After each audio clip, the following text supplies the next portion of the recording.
চট্টগ্রাম মহানগর বিএনপির আহ্বায়ক ও চট্টগ্রাম ৮ আসনে ধানের শীষের প্রার্থী আলহাজ এরশাদুল্লাহর দ্রুত সুস্থতা কামনায় চট্টগ্রাম মহানগর কৃষক দলের যুগ্ম আহ্বায়ক মোহাম্মদ শাহ আলমের ব্যবস্থাপনায় দোয়া মাহফিল অনুষ্ঠিত হয়েছে।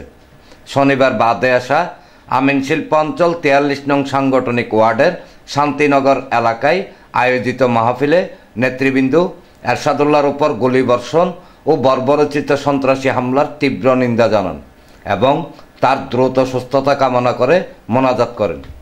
মাহফিলে ওয়ার্ড বিএনপির আহ্বায়ক আব্দুল বাতেন, চট্টগ্রাম মহানগর কৃষক দলের সদস্য সচিব সাবের আহমেদ টারজান, পাঁচতাশ থানা বিএনপির সাবেক তথ্য ও গবেষণা বিষয়ক সম্পাদক হাফিজ উদ্দিন জান্টু, নগর যুব দলের সাবেক ধর্ম বিষয়ক সম্পাদক মহিউদ্দিন মুকুল, পাঁচতাশ থানা বিএনপি নেতা জাহাঙ্গীর আলম, ওয়ার্ড বিএনপির যুগ্ম আহ্বায়ক আবুল কাসেম, সদস্য মোহাম্মদ বাচা মিয়া, ওয়ার্ড স্বেচ্ছাসেবক দলের সদস্য সচিব মামুন খন্দকার, ওয়ার্ড বিএনপির সাবেক সহসাধারণ সম্পাদক জয়নাল আবেদিন, ইউনিট বিএনপির সাংগঠনিক সম্পাদক মোহাম্মদ রবিন, নগর কৃষক দলের সাবেক সদস্য কাজী শাহ আলম সহ বিএনপি ও অঙ্গ সংগঠনের নেতৃবৃন্দ উপস্থিত ছিলেন। পরে নেতৃবৃন্দ ধানের শীষের প্রচারণা ও লিফলেট বিতরণ করেন।